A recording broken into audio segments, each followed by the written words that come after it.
Blog Talk Radio.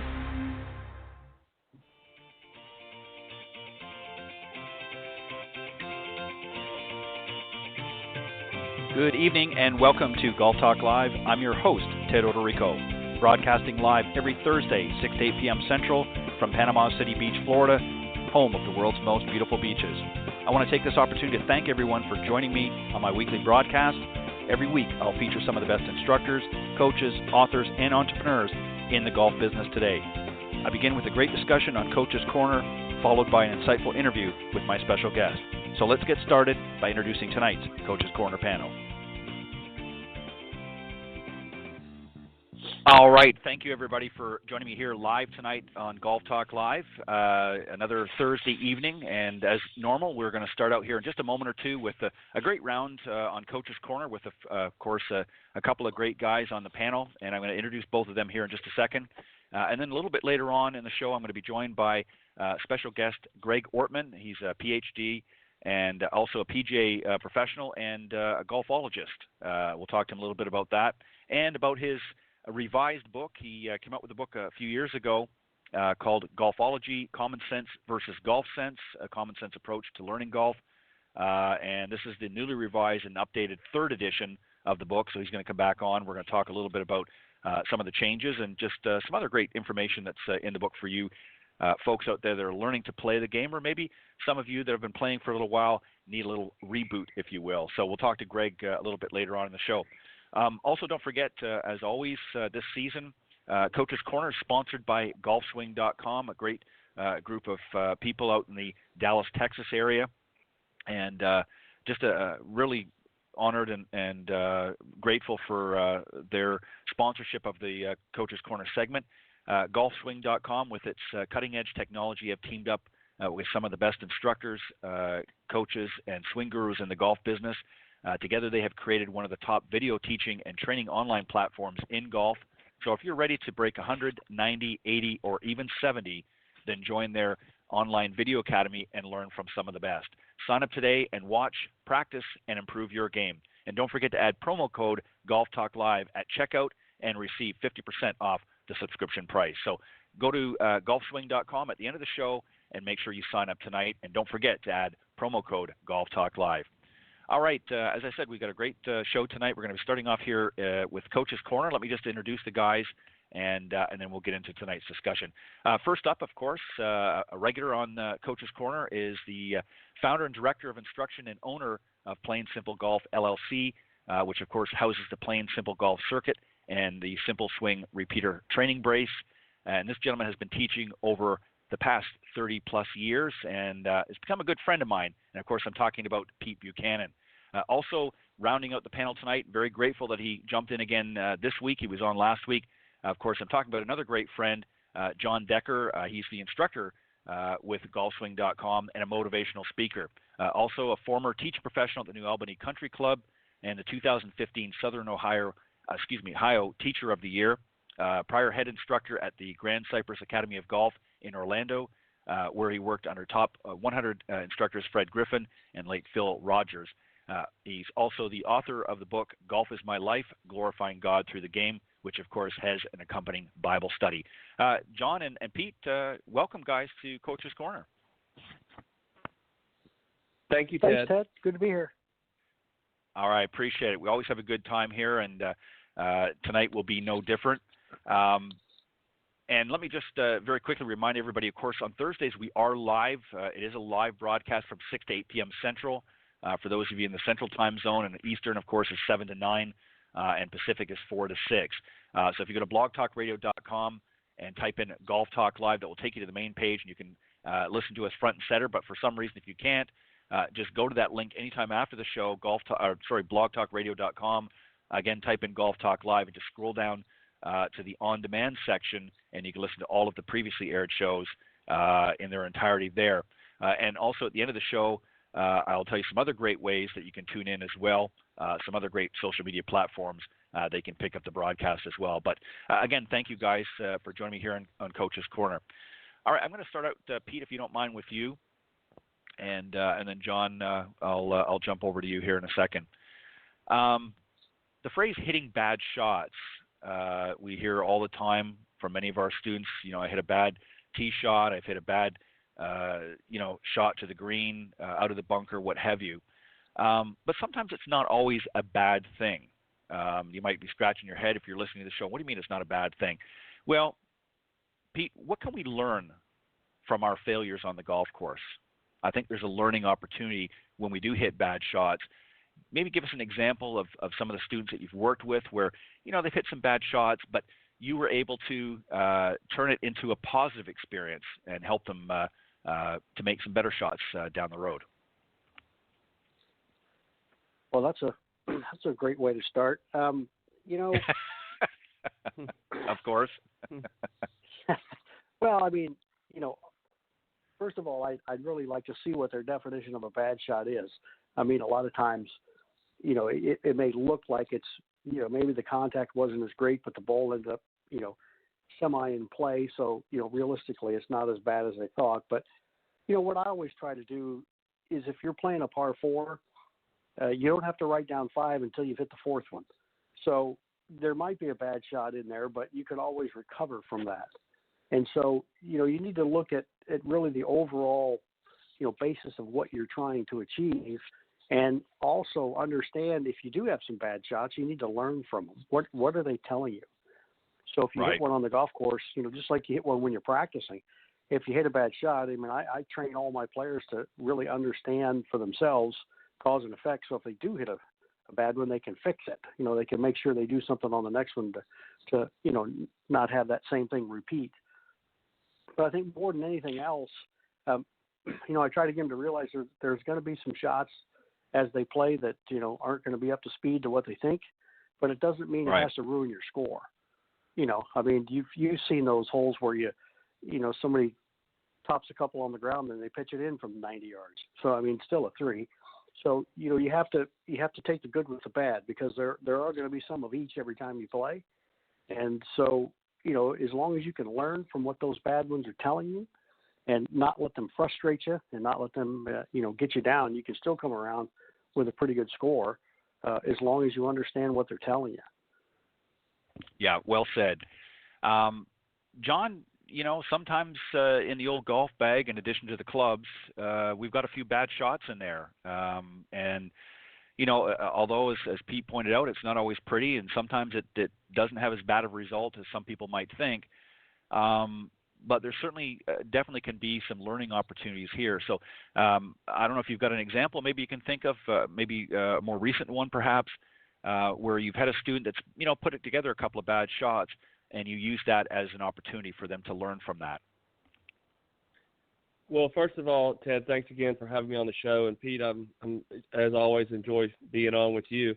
I love this question because I often talk to my students about bad shots on the golf course. And the first thing I tell them is the most important decision that you will make in golf is the decision that you have to make after you've hit a poor shot. Because many times you're going to be in trouble. You're going to be in a fairway bunker. You're going to be in the trees.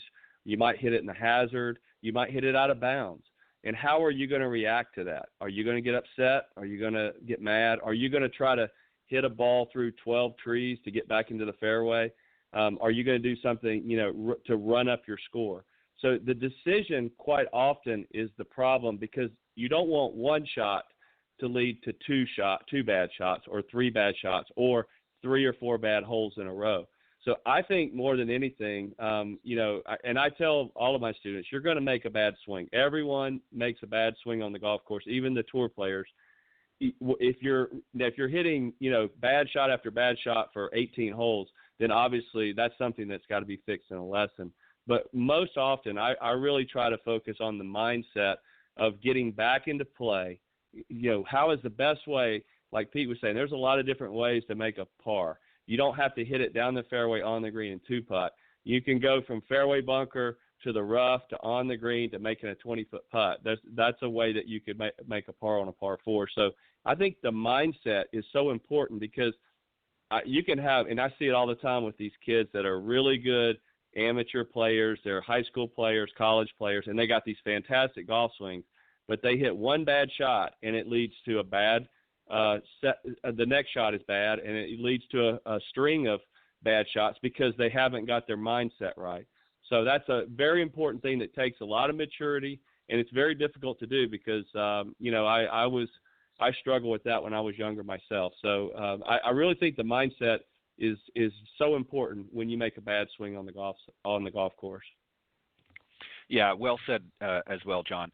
You know, one of the things that I've always thought about when we do these Coach's Corner segments and that is really to look at it from the golfer's perspective and not so much the teaching pros perspective.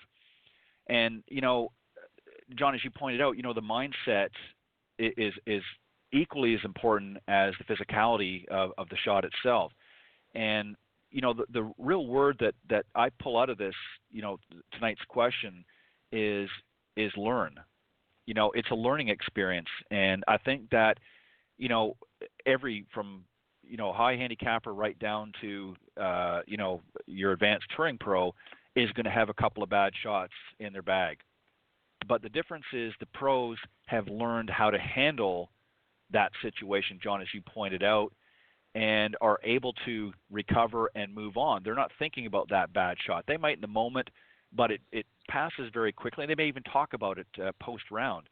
But the idea is they've learned over time to expect that there's going to be some bad shots depending on conditions and so forth. So I think it's a preparedness, not only, on the lesson tee to prepare, to hitting good shots in that, but preparing when those shots aren't going to be as good as we hope, how we handle that. So great points, both of you guys.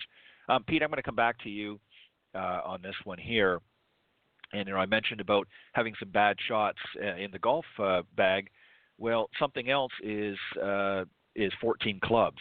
We're allowed 14 clubs in the bag, according to the rules. But my question to you is, and we've heard this discussion before through a lot of different people on various sources, but do beginners particularly, and I want to focus on beginners here, do they really need them all? I mean, just because we can have 14 clubs in the bag, do we really need them? Especially some of our beginners that aren't that great out in the golf course yet. Can they maybe leave a few of them aside? I'd like you to talk a little bit about that, what your thoughts are there, if that's something that maybe would also help with slow play. Well, first and foremost, I think the newer players all need loft, something that's going to help them control the ball a little bit easier. And so I don't think they need all 14, but they definitely need some a variety for some of the different shots they're going to come across and have to hit. But I would stay away from the straight faced ones at the beginning. Nowadays we've got more hybrids to take care of all the longer irons in replacement for that with more pitch on them. So I think more than anything else, it's just giving them, essentially some things to play each part of the game, something to drive it off the tee with some pitch to it, several irons for the fairways, and then, making sure they have some wedges so they can play some shots around the green. And so, no, I don't think they need all 14. And, it's kind of a question. You can go both ways with this. If you're a club manufacturer, you want them to have 28. So, you want to sell more clubs. But I think, more than anything else, as you're starting out, I think you just need a few. But particularly, getting some with more pitch, which I think will definitely help create an easier atmosphere of being able to control the ball, get the ball up in the air, and make it easier for the new players to start that way. And then once they get some more control over it, you can start introducing other clubs back into it. Yeah, and John, great point, by the way, Pete. Thank you. John, the reason why I pose this question is because we see so often our amateurs, when they come up to their ball, obviously not on the tee, but out in the fairway or in the rough, and they're scratching their head because they're confused with the yardage, they're confused with, what's the best club to use, and when you've got so many options available to you, obviously our better players, can take in that information and make decisions a little bit quicker, but for some of our high handicapper or beginning golfers that maybe haven't advanced, I think what Pete's talking about is here, maybe we can do with a few less clubs in there initially, as long as, again, as he pointed out, that they have some loft to help them get the ball in the air. and then maybe gradually put some of them back in as they progress. What are your thoughts on that? 14 clubs in the bag, is that a staple? Do we need to stick to that, particularly for beginners, or is there some room for flexibility? No, I agree with Pete. In fact, I got an email today. It's funny that you brought this question up. I got an email from a student today who I've given I think 3 lessons to, and he's doing really well. He's really excited, but he said in our next lesson on Saturday he wants to talk about his clubs because he goes, I don't want to carry 14 clubs. I only want to carry 11 because I don't have to make as many decisions between them. And I told him that's perfectly fine. I have no problem with that. Really, you don't need 14 clubs if you're going to play recreational golf. You need something that you can drive with, a driver. You do need a driver or a 3-wood to hit something that you can put on a tee and hit. You need one club that you can hit your long shots with. I call it your go-to club. So a lot of your newer players are hitting a drive and then they're going to their go-to club and they're going to their go-to club and then they go with some sort of short iron. I really believe the longest iron for the average golfer needs to be a 7-iron, and then you need to have some sort of sand wedge or lob wedge and obviously a putter. So with that being said, if you have a driver, you have either a hybrid or a fairway wood, like a 7-wood that has a lot of loft on it, or even a 9-wood, something that you can hit off the ground to hit the longer shots, and then you have your 7-iron to your wedges and a putter. I think you're good to go, and it really does. And not only is it less decisions, it's less clubs that you have to carry around. You don't have to spend as much money. It's just for the newer recreational golfer, I think it's an easier way to go. Yeah, I agree as well. And just something interesting of note, and I've mentioned this on before. In fact, when he was a guest on the show, of course, I had Wally Armstrong on, and both of you may or may not be familiar with him, but he was one of the original guys on the Golf Channel when it first started out. He did a lot of different lessons. And one of the things that he did was really, really interesting. He played 3 holes, a par 3, 4, and 5, but he played it with a 7-iron, a pitching wedge, and a putter, and ended up shooting for the 3 holes 1 under par. And what was interesting was he didn't have a driver, didn't have any long irons. The longest iron he had, as you, John, pointed out, was a 7-iron. And it took him 3 shots to get to the par 5, but nevertheless, he was on there and putting for birdie. So a lot of times I think, our amateurs particularly, or high handicappers, want to pull out that big stick. And I agree that the courses are a little bit longer now than what they were. But sometimes, equipping yourself smarter based on your abilities is going to produce and yield a better return, if you will. And I think sometimes get caught up in all this technology, having the latest, greatest driver and all this kind of stuff. And I understand the importance of that. But, a good hybrid or even a fairway wood as your predominantly tee club, if you will, and then maybe another hybrid or something, like you said, John, a 7 or 9 iron, or 9, to help get the ball in the air. So there's a lot of flexibility there. And it's an interesting question because, again, it comes in, as I mentioned briefly, is with slow play.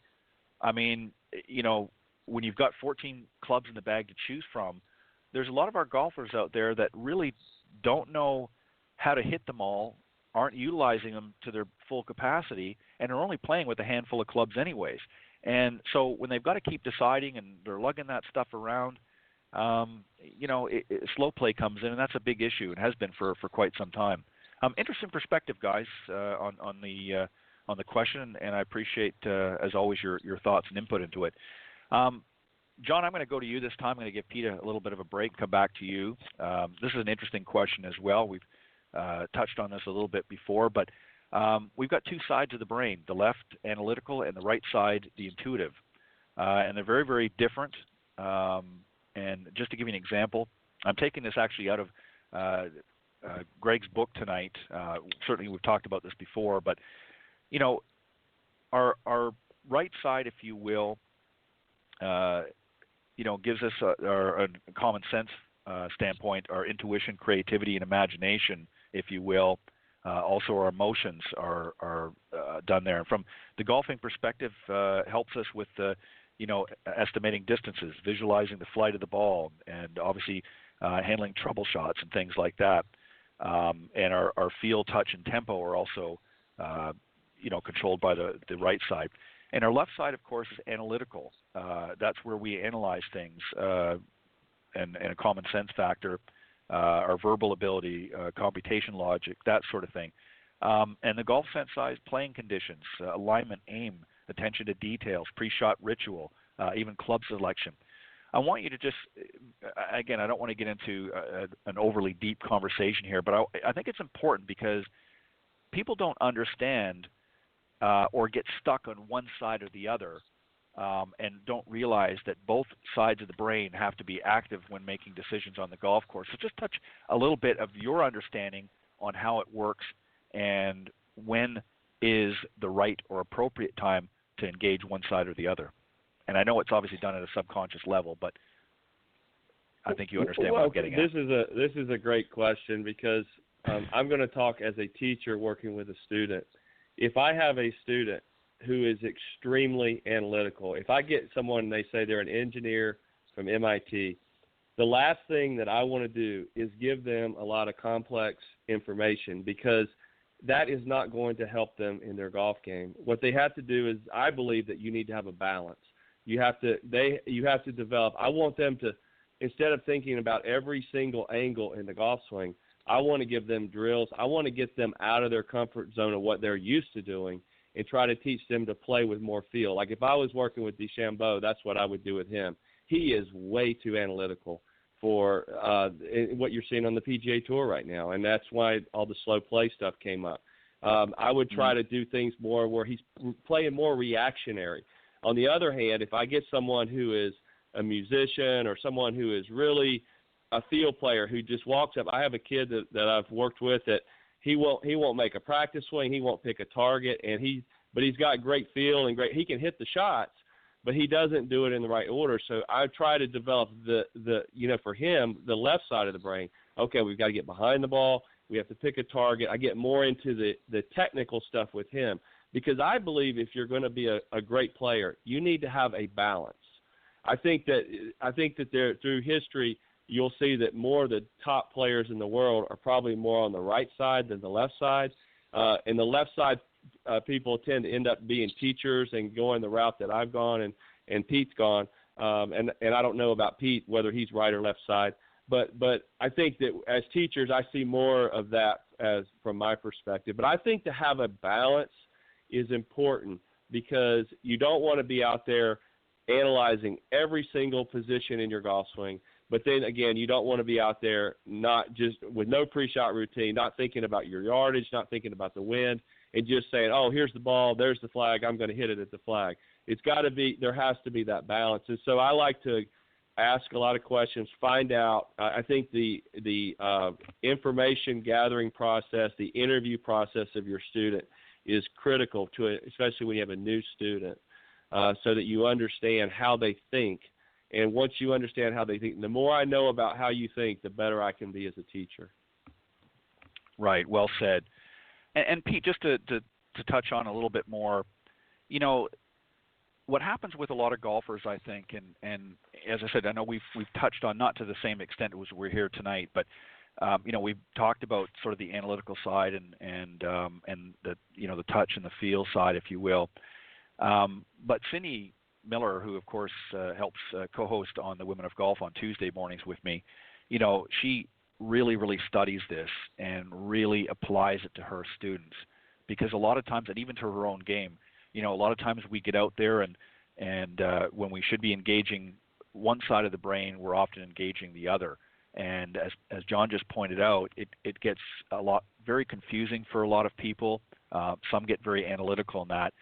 And I know it's kind of a deep topic, and people, again, are probably scratching their heads saying, well, why do I need to know all this? But I think sometimes having an understanding of how we approach things, regardless of what it is, whether it's golf or otherwise, I think helps us in the long run when we can sort of unpack things in its proper order. Just touch a little bit on it, Pete, if you want, maybe just to add on to what John said or what have you. Well, I agree a lot with what John said. To answer your question, John, I'm more of a field player more than anything else, although I understand the analytical side of it because I've studied it. So I agree with your balance wholeheartedly. There definitely has to be a balance, and there has to be some routine to what they do. I don't think they can just, run through the round without having some kind of routine that they go through, because I think to a certain extent, pardon me, it helps them settle down, and it helps them not get to rushing and not get to strain away from what they're trying to do. It's funny, John, that you mentioned engineers because my son's an engineer, and I basically explained ball flight to him, and I said, all right, go ahead. Ball flight cause and effect. I said, I'm not telling you anything else. Go figure it out. And he did. So, you can utilize that side of what they're all about, and begin to, let them thrive on their own that way. But I also agree that sometimes you got to take them out of their comfort zone. Doing 17 plus years of golf schools, we ran across every type of personality and person you could come across. And yeah, there are certain types of people, doctors, lawyers, there's black and white. They're very analytical, and, you have to get them out of their comfort zone to make golf a little bit easier for them, because they see one side all the time and they can't see the other. And so, yeah, there definitely has to be a balance to it. For me, for myself, looking at the students, I love to do what my dad used to do. It was a question test. So every time I ask them a question and they answer it, I always ask them another question. So I keep asking them questions until I get the information that I need, so that I can understand more of how they think. Also too, I have some that they go 6,000 miles a minute, and I got some that takes them 25 minutes to get to 3 stalls down there to hit balls. So, you've got different ways of how they move, how they talk. Some are very slow, some are very fast. So you have to weigh all these things in there so that, you don't get them too far out of their comfort zone, but also that you can make it so you can balance it out to get them more well-rounded. Because I do agree with John that the most well-rounded, on both sides of thinking, I think, are the best players. Yeah, well said.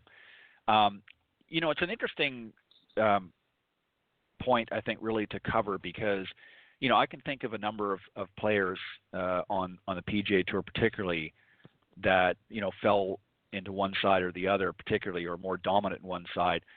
Nick Faldo comes to mind. He was a very analytical player. Even though he talks about, he liked to feel certain things, he really analyzed, probably almost to a fault, his golf swing. I mean, things had to be, he had certain checkpoints throughout the swing, and that, had to get into that slot. And if it wasn't, he would continue to grind it out on the range until he did. And I remember when he first started working with David Ledbetter, and of course Ledbetter was really instrumental in changing Faldo's swing around from what it used to be years ago on the European Tour. And of course he went on to win six majors. He was a very analytical player in a lot of ways, but he was still able to balance it out a little bit with feel, and that's important. Another one that didn't have as good of an outcome was Ian Baker Finch. There was a point he was very analytical as well at times, and ultimately, that old saying, paralysis by analysis. He was one that ended up going into the the announcer's booth because his game just got stymied. He just got to a point where he couldn't handle himself out in the golf course anymore because he analyzed himself to death, basically. So it's a very interesting topic, and I know we'll talk about it more here and there as time goes on, but it's just something that I think a lot of people really need to think about. Here's something else too, guys, that and Pete, I'm going to come back to you on this. Another thing, we've got our amateur golfers and we've got our professional golfers, and each of them have uniquely different short and long-term goals that help them to play their best golf. Maybe give some examples of each. Let's start with our amateur golfer, Pete. What might, in your from your perspective, and we'll take it from the coach's perspective, what might, in the case of an amateur golfer, might some of their short-term goals be, or should be, let's say? Well, I think what we have to really look at from an amateur standpoint, first of all, is, how much time are they going to have to spend at it? I mean, the pros obviously have the time because that's what they do for a living. And so I think you have to weigh a little bit of, the time that they're going to be able to have to practice and play, and then from there, balance out the short-term goals with that. I mean, I'd hate to have an amateur that doesn't have much time to really spend at golf during the weekend. They spend all that time practicing. I want to get them on the golf course to play. So I think a short-term goal would be to, make sure they have the fundamentals of cause and effect down, and make sure that they're on the golf course, playing as much as they can, so that they can learn in situations and learn how to make those things work. So I think a goal is to be able to find themselves as far as practice and how much they can spend on that, but also weighing that off on making sure that they don't take away from the time to play as often as they can as well. But I'm not sure that's the way you wanted me to go with that, but yeah. That's the way I went. Yeah, no, that's perfect. That's perfect. And what about John? Let's stick with the amateur for a second, and I'll come back to both of you on the pro golfers.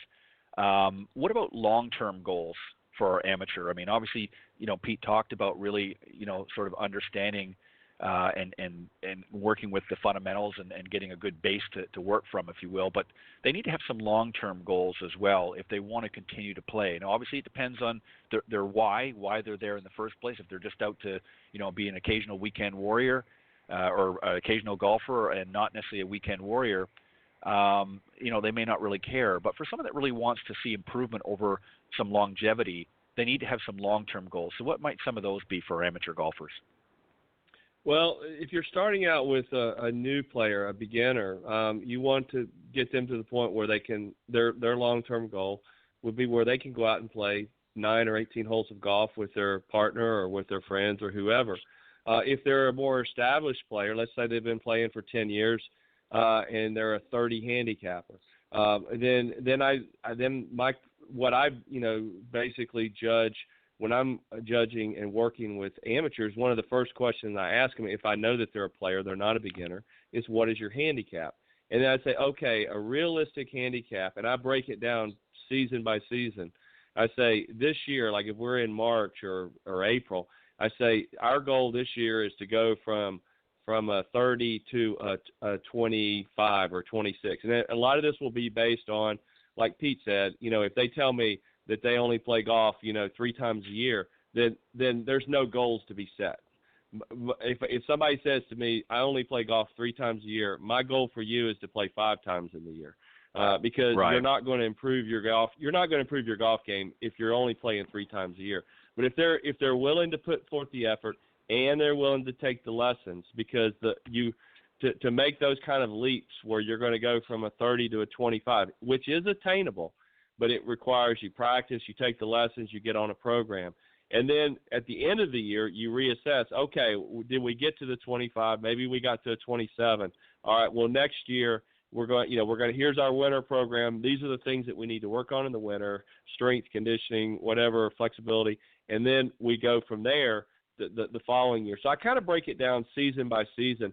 With my better amateur players, like the kids that are like college kids or high school kids or people that are looking to eventually try to turn professional, I'm breaking it down to, like, let's look at your fairways hit, let's look at your greens and regulation. We're getting more into the finer points of the game, because if somebody tells me that they want to play on the PGA Tour and they're a good college player and they're only hitting let's say they're hitting seven fairways and they're only hitting 10 greens in regulation, I say, we got to get your ball striking better. Or they're having 34 putts or 33 putts around. Well, you're not going to do that, putting like that. So I break it. I find their weakness, and I say, this right. is where we need to fit, what we got to fix. So you assess, you ask them the questions, you find their weakness, and then you go from there.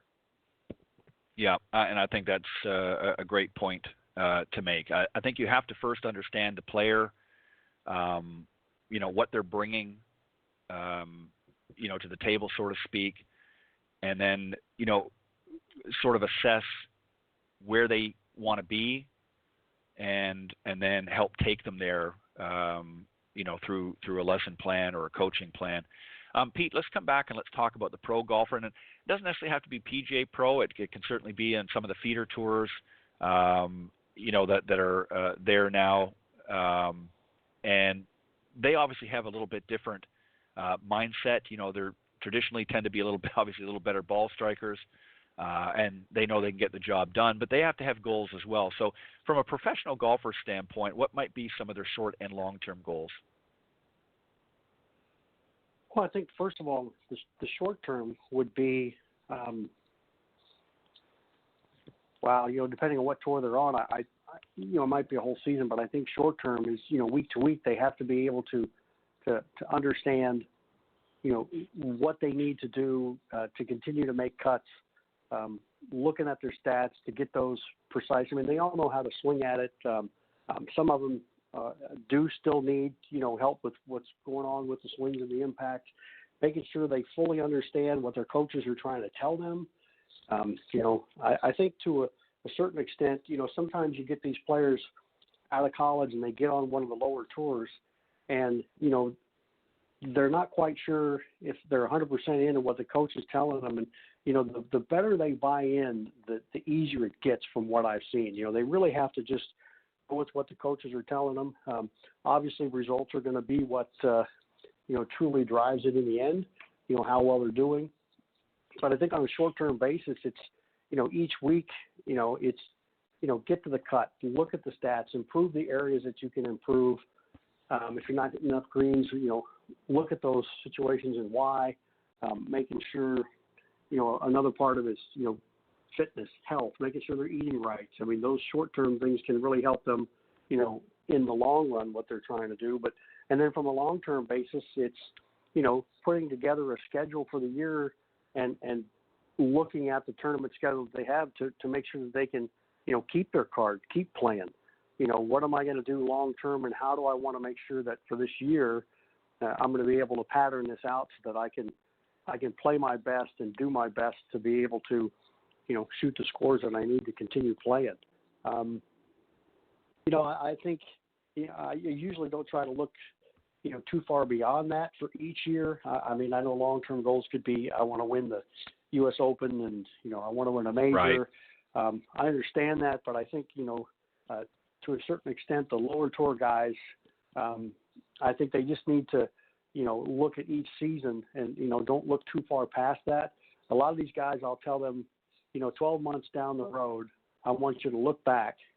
So let's sleep ahead. We're a year from now. I want you to look back and you've had a great season. What did it look like? And tell me what happened.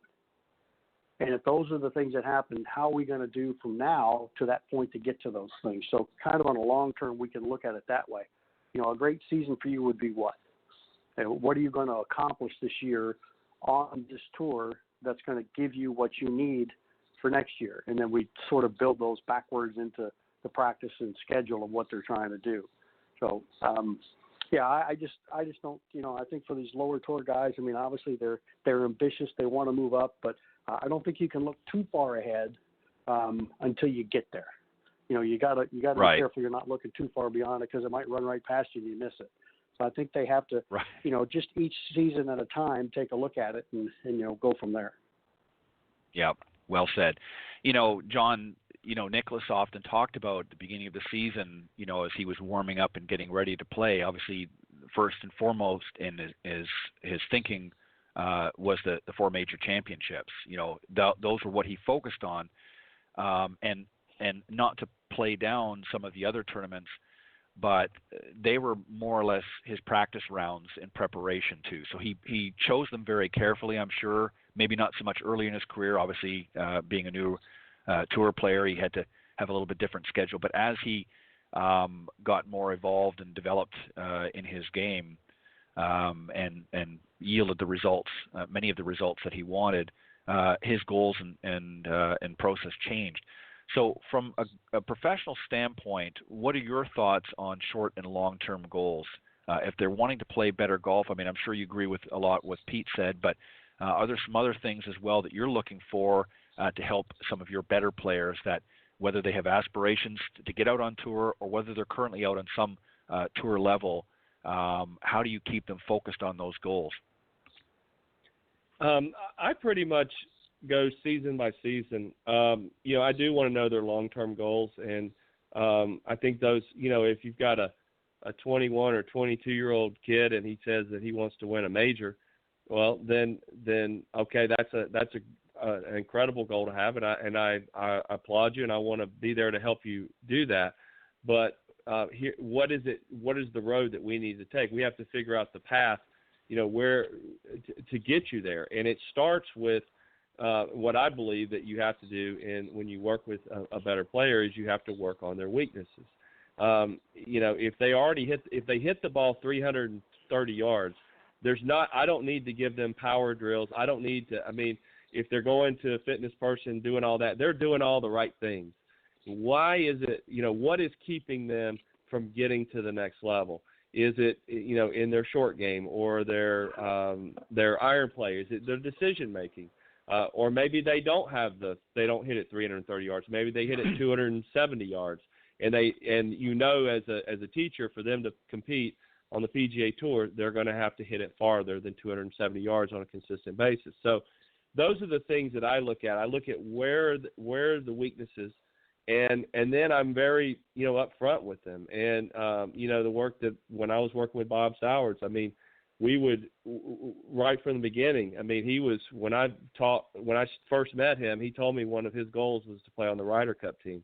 Now this was a guy who's a club professional, and a year later he came in ninth place in Greensboro, and we worked that year. And it took the first 3 months. After about a month of working with him, I thought I might lose him as an instructor because he was struggling, but he made the changes that we knew had to be done. And also I told him he's got to get in better shape. Because he was older. He was 39 when he came on tour, and now he's 50, and he played in the senior PGA this year and came in 20th, 5th, I think, or something like that.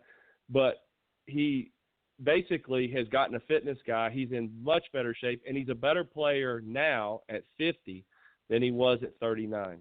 And that's because he took the advice that we talked about. He's got it. He never had a trainer. Now he has a trainer.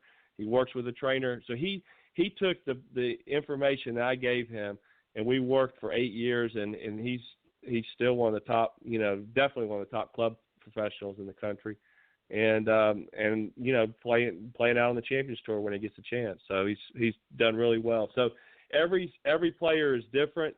With a younger player, you just have to look at, for a younger player who has goals that might be 10 or 15 years down the road, but they have big dreams of playing professionally.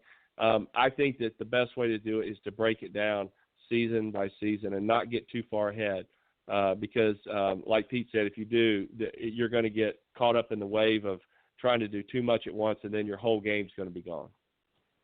Yeah, and I think we've seen examples of that, over the year, or over the years rather, with a lot of our professional players that get a little bit too ambitious, a little bit too hungry, if you will, or have some early success, but don't really have a game plan. A player that comes to mind very early on was John Daly.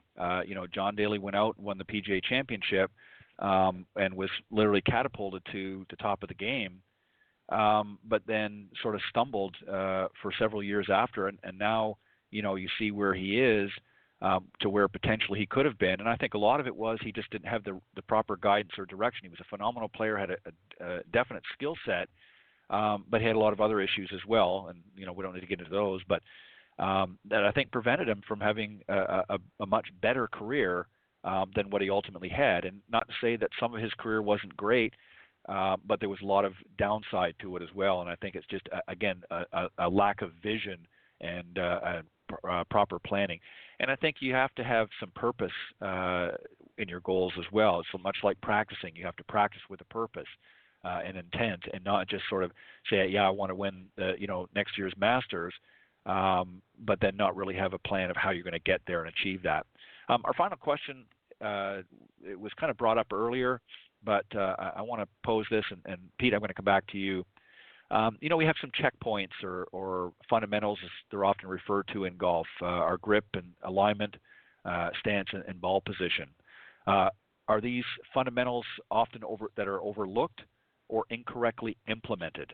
What are your thoughts there as far as from a player's perspective? Are they more often overlooked? In other words, they're not focused on as much as perhaps they should be in order to improve the physical part of their game, or they just implement it incorrectly. They're not good sound technique, if you will. What are your thoughts there, Pete? I'd say both. I've always said most amateurs miss-hit a shot before they hit it because their setup won't allow them to do what they want to do. And so Right. I think you have to be able to understand, the setup and what it controls and how it controls the impact and how it can help you to get the type of impact that you're looking for. And so, being a long-time John Jacobs guy, grip, aim, stance, and posture. I mean, that's what John, was drilled into all of us. Getting the right setup. And I know from one of the best things I learned from him is I don't let a player hit until I got them in the position I know they can hit it from. And so it's very important that they learn to get into a setup that's going to allow them to do those things. I think it's very important they understand the setup, and as the second part of that is they don't overlook it, because I think as they play and as they get tired, they begin to lose the setup. They don't pay as much attention to it, and I think for the better part of a term, they get a little bit sloppy at address, and so they just can't perform as well as they were as they start to tire. And so I think it's understanding the setup initially, and I always tell them take care of the things that are easy to do. I mean, the setup is a learned process. You can learn to set up to it. That's not a hard thing to do, and so you need to take the time to understand how the setup is going to help you to control the ball, but also you have to build that into a routine so that you can stay in that to give you the best opportunity to play your best golf, not only, now, but down the road, and understand if you need to make changes or you need to hit different shots, how the address changes will help you to do that, to simplify the process to make it easier overall. Yeah, well said. And John, just to touch on Nicholas again a little bit, the interesting thing that arguably was, some might say he was the best. Certainly, at the very least, he was one of the best players that ever played the game thus far.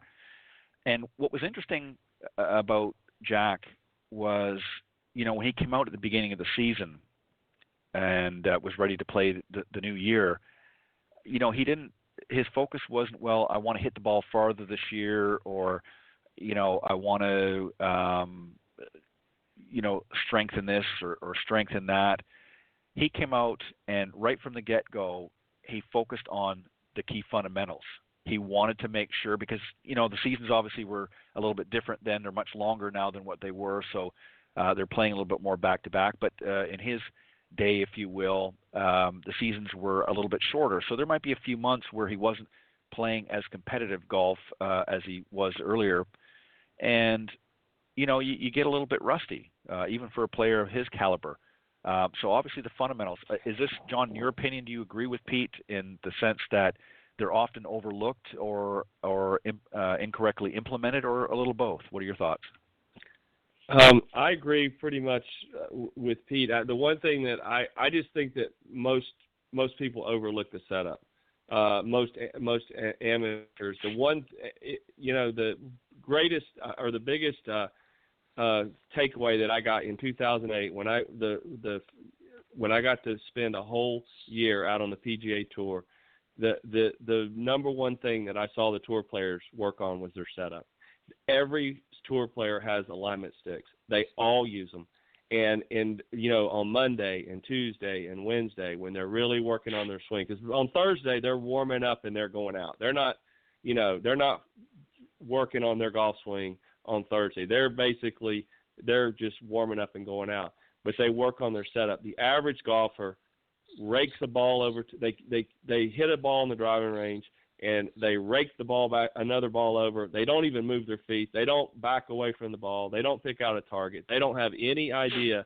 It's like watching watching a dog eat dog food. I mean, they just go at it a million miles an hour with no thought to what they're doing.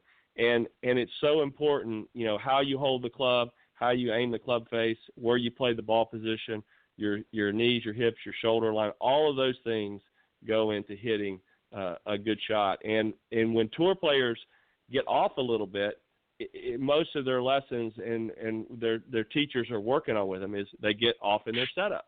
And so if a tour player gets off in their setup, then the average golfer is really going to get off when they're playing poorly. Because when you get out on the golf course, you don't have a level lie, you don't have perfect lies, you have all kind of uneven lies. And a lot of times those uneven lies lead to people moving the ball back in their stance or alignment issues or whatever the case may be. And then that translates into more problems, which just create a compounding effect. So I think that focusing on your setup and having a plan and a detailed plan, and if you take a lesson with your instructor, you need to write down some notes on what it is you need to do in your setup every time, and you need to practice them at home away from the golf course so that when you get to the golf course, it's easy. Because you can learn to do the setup, like Pete said, but you've got to do it every day. It's got to be a habit, just like the same way you brush your teeth every day. You do it the same way every time.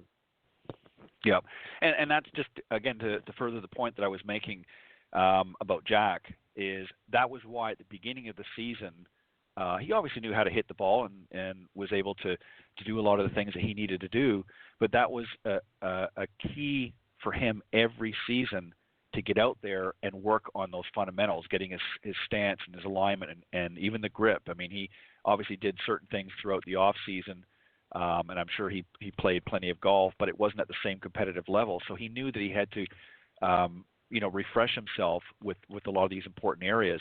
And I think this, as to both of you have mentioned, this is what a lot of our amateurs can really learn from.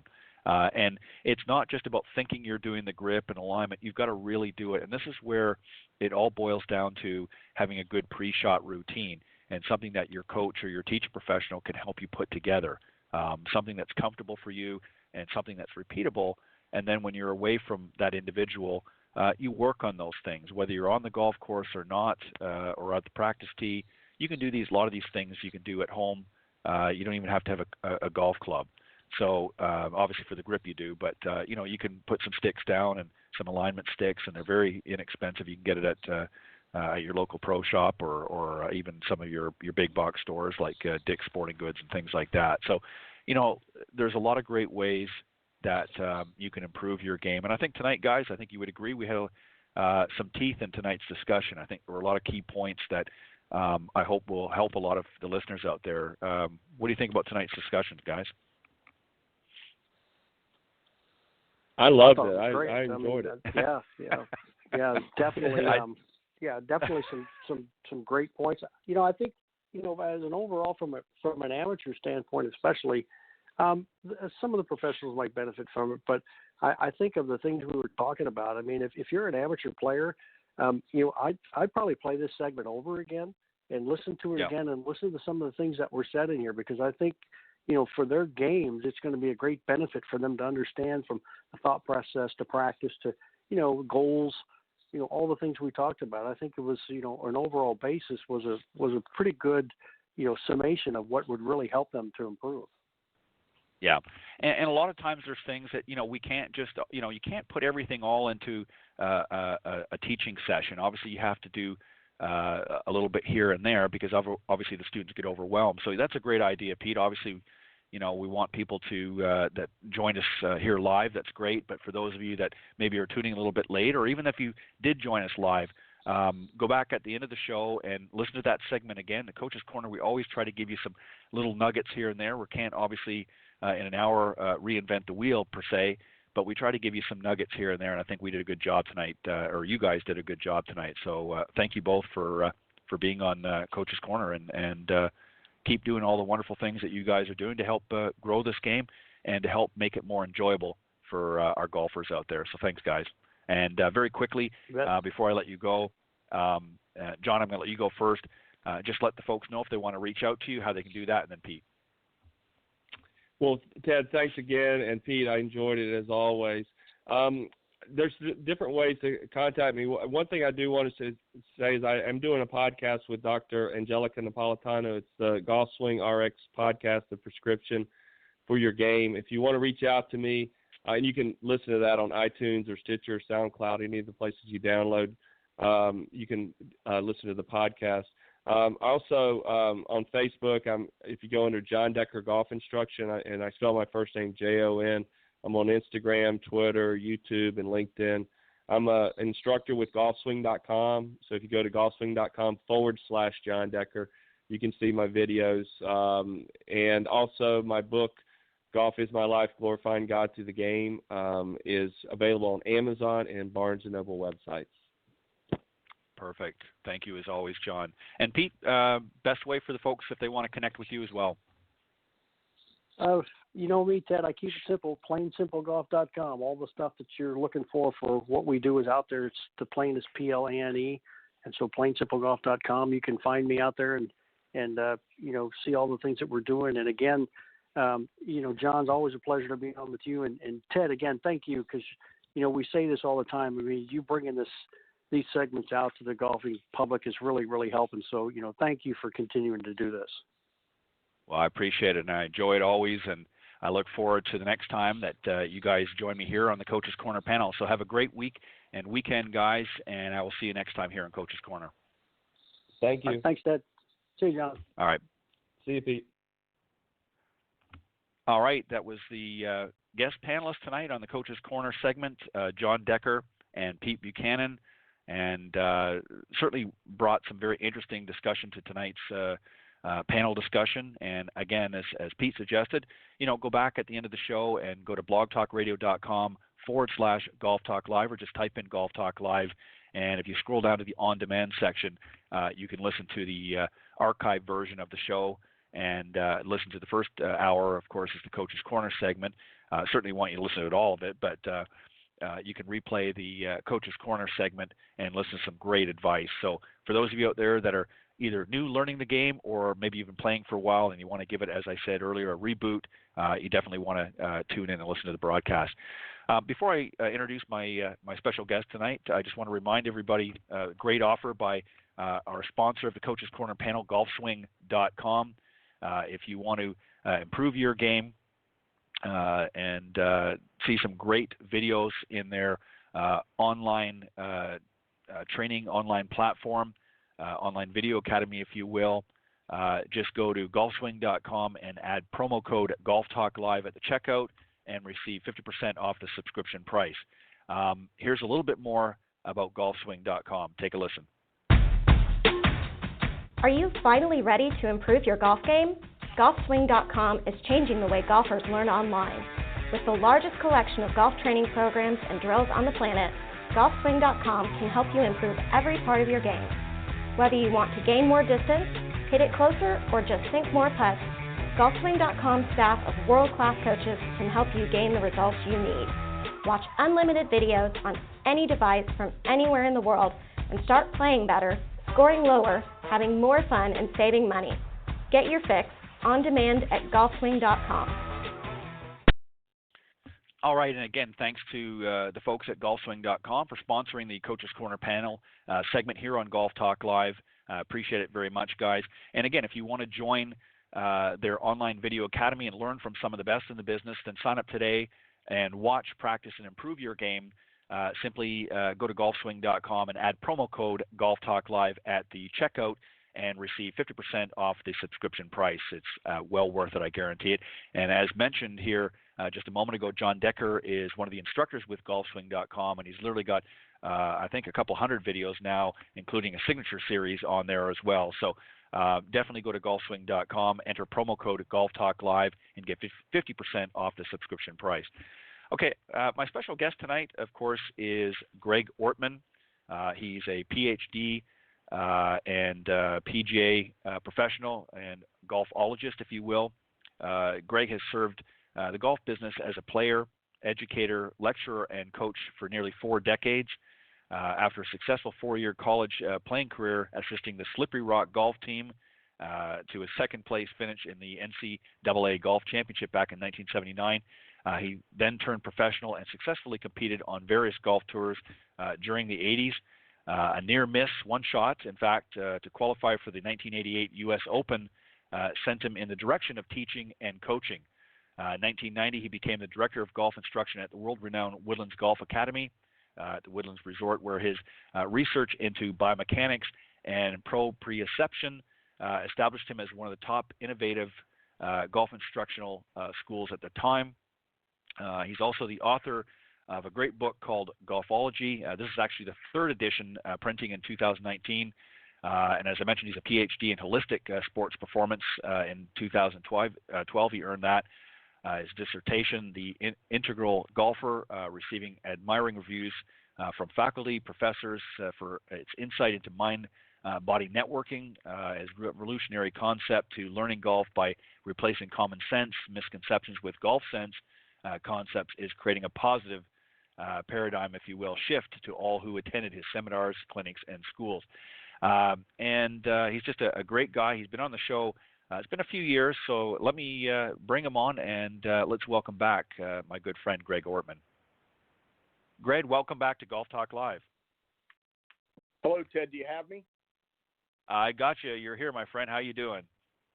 Oh, I'm doing well. Thanks, Ted. Thanks for the invite. I'm anxious to talk with you again. Well, I appreciate it, and I've given the listeners the once-over, if you will, of a little bit of what you've done and what you're doing. And as I mentioned, we're going to be talking a little bit about the third edition of your book, Golfology, Common Sense versus Golf Sense, a common sense approach to learning golf. And also I want to let the folks know you're also referred to as the golf professor, which I think is well-earned and well-deserved. So let's talk about, first off, again, I'm emphasizing this is the third edition. Why did you do, obviously we know why you wrote the original book, but what differently did you add? And we'll talk about some of it in a little more detail, but what specifically did you want to do with the third edition? Well, the first edition, Ted, was a reaction when I was at the Woodlands Golf Academy. And I noticed a lot of, this is before cell phones and anything like that. They weren't in existence. Right. And we would get a number of calls, Ted. What do I do to practice? How do I carry on what I'm doing? How do I, and even though we gave them the notes, you know, I would sit down and start thinking, Ted, what can I do? So I wrote, the original version of this, Ted, was the Purposeful Practice Program. And it was a practice manual, if you will, that they could use when they left school. And when I started writing it, Ted, all of a sudden it was like my fingers couldn't stop because I wrote a how-to book. How to do this, how to do that. So the third edition now, Ted, is more about the whys as opposed to the hows. From 1990 till I got my Ph.D., I realized that people learn better when they know why as opposed to telling them how, because not everybody hears the message the same way. Right, exactly. No, you're exactly right. We all learn differently. As we all know, some are visual learners and so forth. So, yeah, there is a lot really to unpack when it comes to learning. And here's something, too, and I want to, so we can start the conversation and get right into the book. Sure.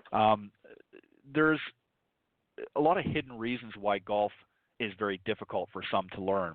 And let's talk about them. I'm going to go down and we'll go point by point. But and you talk about this, of course, it's in the beginning of the book, and common sense versus golf sense. You know, you've got up balance and down balance. Explain a little bit first about that, what you mean by that for listeners and for me, for that matter, just so we can make it a little bit simple for people to understand.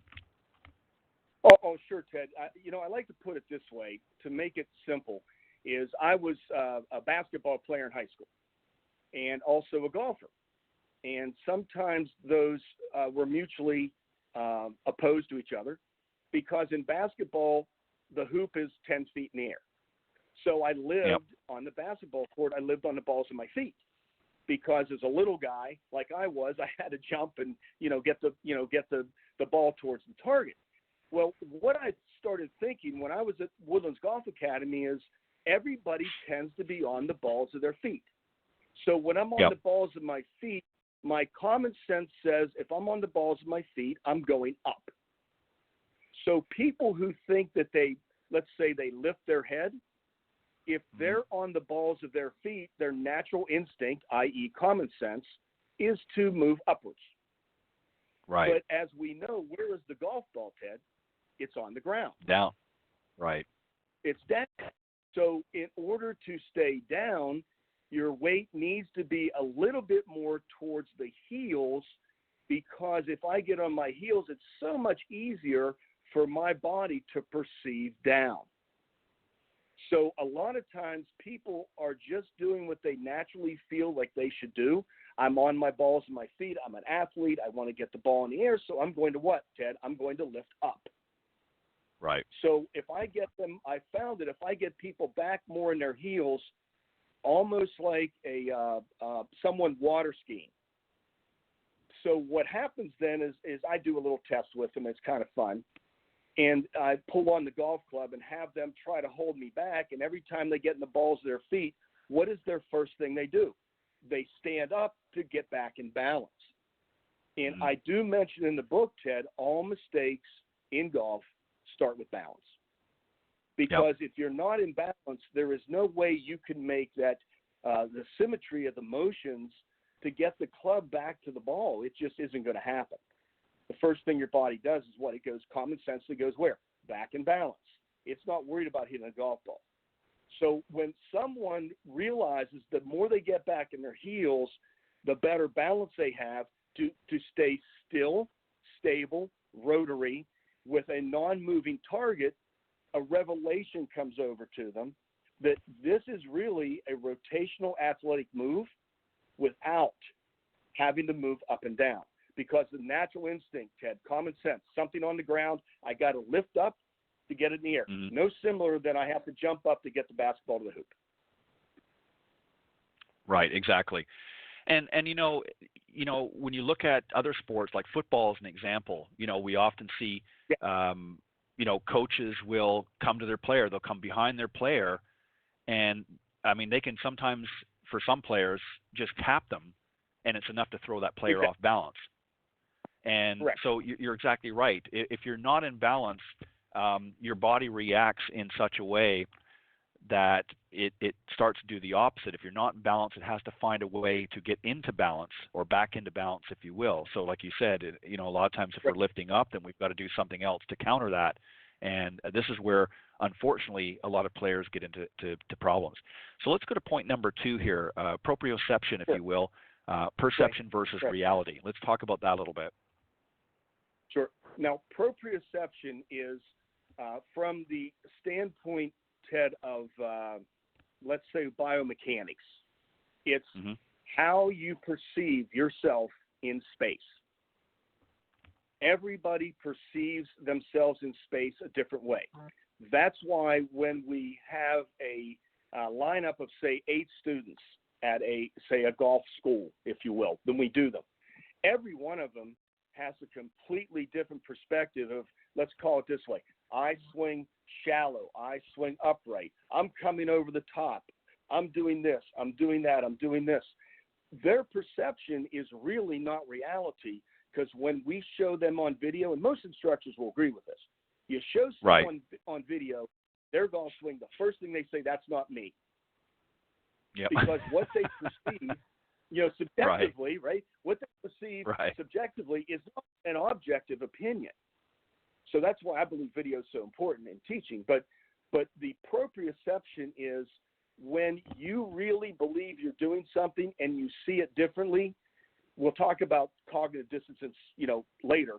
But what happens is your brain goes into a state of confusion or perplexion, where I'm going, well, I feel this, but I'm getting this. So especially in golf, because if I may digress a little bit, Ted, golf is an action game. I have to start the action. Ball isn't moving. I've got to what? But any other sport, I've given, and I've been fortunate, I've given Major League Baseball players golf lessons, top-notch players.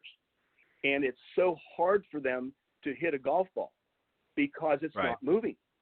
They can hit a 100-mile-an-hour fastball like it's nothing. They can't hit a golf ball sitting still. It's not their fault, but there's no reaction involved. So that action-reaction, and I'll give you an example. Hockey players, especially goalies, pitchers, place kickers are extremely, extremely, extremely good golfers. Why? They set up the action. Okay, so they're already tuned in athletically, mentally, emotionally, physically, and every other aspect. They're tuned in to providing or initiating the action. So what happens with most of our average golfers, this is foreign to them, Ted. This learning mode that we established and we're having success with is very foreign, because everybody goes back to, even if we go back to balance, there's a self-preservation mechanism that if I'm not in balance, the first thing I'm going to do is get back in balance before I do anything else. So that's why a lot of people hit to the ball and not through the ball. Right. And Mo Norman, who I wonderfully had an experience with doing golf schools with him back a long time ago in Florida, he said everybody has a hit impulse, only great players have a swing impulse. And I started thinking about all this goes through your mind. Yes. Yeah, no, he was exactly right. And that's why he was able to hit the ball the way he was. The way he did. It was, I actually had the pleasure, not to interrupt for a second, but just since you mentioned him, I actually had the pleasure on 2 occasions of actually playing golf with him back when I was back in Canada. And, I mean, he just, in addition to the love of the game, it was just interesting just to watch him because he just did it. He didn't, he just knew what to do. There wasn't a lot of thought process. He just got up, did what he wanted to do. The ball went where he wanted it to go. And again, like you said, he had that swing process as opposed to that hit mentality. And he actually, helped me a little bit with my game very early on as well during one of those sessions. So it was very interesting that you mentioned him because you're exactly right.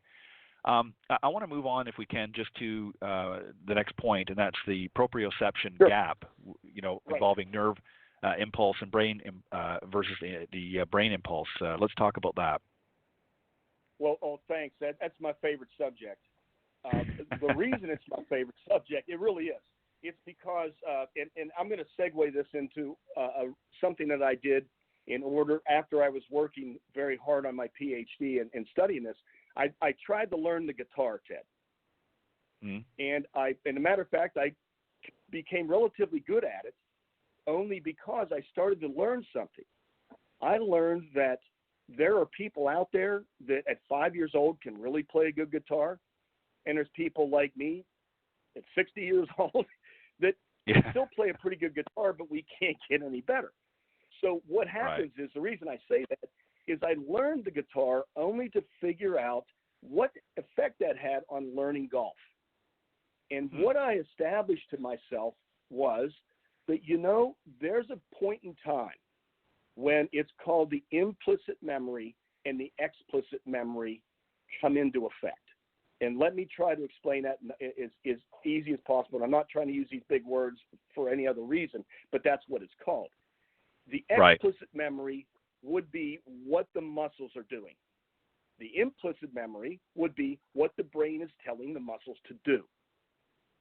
And unfortunately, and I know I found this hard to believe, but science proves it. Believe it or not, our muscle impulses move 4 times faster than our brain impulses. Now, I will repeat that because I want everybody to understand this. Our muscles act faster than our brain. So what happens when getting into golf now? When we practice, and we practice swinging at a full tilt, so to speak, right? Full swing, full speed, we are learning absolutely nothing. Right. Because our brain can't keep up with the muscle motions.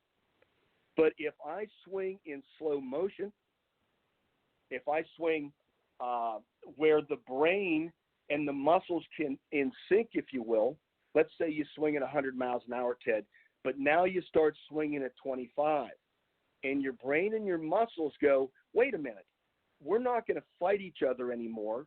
Let's work in concordance, because there comes a point in time, just like with guitar, Ted, when I could play C-D-D-A-G, C-D-D-A-G, when I had to used to think C-D-A-G, just like someone learning golf. But here's the catch, Ted. It's when it goes from the explicit memory to the implicit memory, we have no idea why. Here is the catch. Going from the implicit back to the explicit really doesn't happen. So what that means is all the stuff that we've learned, all the patterns we've developed in our golf swing, and then we go for a half an hour lesson and expect it to change, probably not going to happen, Ted. Not because we're not intelligent people.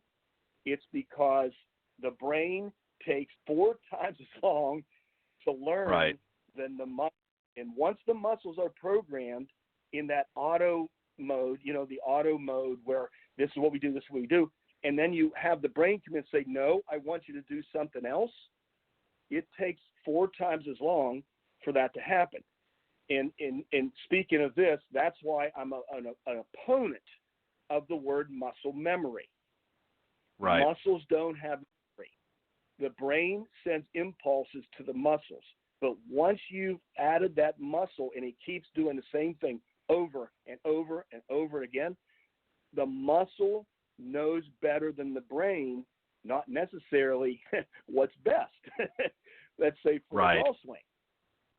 And that's why people slice, and they come for a lesson and they wonder why in a half an hour you can't fix their slice. It's not their fault. Their muscles are programmed. But if you would ask them to swing at 25% the whole lesson, they probably wouldn't feel very comfortable that you know what you were doing. Right, exactly. And, it goes to, we've heard many, many times, if you repeat something, as an example, 10,000 times and repeat the same thing, eventually you will learn whatever it may be. It could be golf swing, could be anything. And that's why it takes a certain period of time. But conversely, as you're pointing out, if you're learning something incorrectly those 10,000 times, and then you come for a golf lesson and try to unlearn that in a 30-minute or even an hour session, it's not going to happen. And that's why I think a lot of golfers, particularly in this day and age, are very frustrated because they've taught themselves and no disrespect to our fellow professionals out there, but sometimes they haven't been maybe receiving the best direction, and they've perpetuated those errors time and time again, and they're just not able to change them. And they hop around and try to find somebody else to change them, and it's not going to happen because they've spent months, days, years, whatever, learning that incorrect function, if you will. And you're exactly right. Well said, Greg. Thank you. So let's now talk about cognitive dissonance, our perceived expectations versus actual results. What are we talking about here? Well, cognitive dissonance, and let me give an everyday example of that, and I like to use this in all my seminars. Let's say that you go into an office for 10 years in a row, Ted, and you turn the light switch on. And every time for 10 years the light switch came on, and the light came on and your computers activated everything. What happens that one time that you turn that light switch on and nothing happens? That is cognitive dissonance. Your brain says, what in the world is going on? For 3,000 days in a row, this is going on, this is going on. And so you go, okay, I got to re-engineer this. I got a presentation to do. I got things to get out. My computer's got to come on. So we go into a state, I don't want to call it panic, but we go into a state of we have to re-engineer, and we start pulling plugs out, pushing plugs in, whatever. Okay?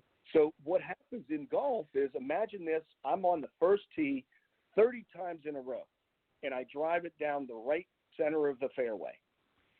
The 31st time I hit a big slinging duck hook out of bounds.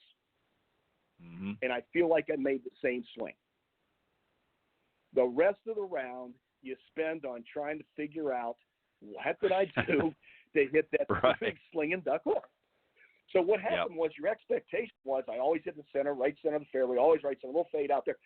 This one behaves completely different, but it felt the same. I did the exact same thing, which we'll get into the thing later. I did the exact same thing, and what happened? Something different.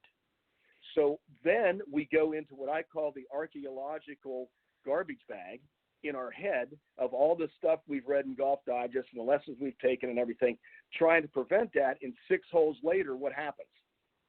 We've lost 6 holes, and we're going, well, the round's almost over, because we couldn't get our brain out of that. What in the world happened on that one swing? So what that basically means is that one swing was an aberration. It just happens. You got to dust it off, and guess what? The fuse was out. The fuse went out. You didn't realize the fuse went out. You open up the fuse box, the old fuse box, if they don't have them anymore, but the breaker went off or something. So the breaker, you flick the breaker, everything's good again. But the last thing you thought about was what, Ted? Better go check the breaker. Right. And that's what typically happens. That's what typically happens on the golf course with most people that are, they go in and they panic immediately when they hit this aberrant shot, and the expected result did not match the perception of the motion. So there's this, it's called cognitive. There's a gap where now how do you fill that gap so that you don't let that gap get bigger each hole, where I don't trust myself anymore. And then, it's the dreaded S word.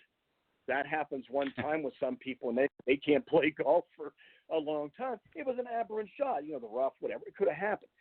So one of the hardest things about playing the game of golf is that happens a lot, and I talk about ways in order to diffuse that before the bomb does explode.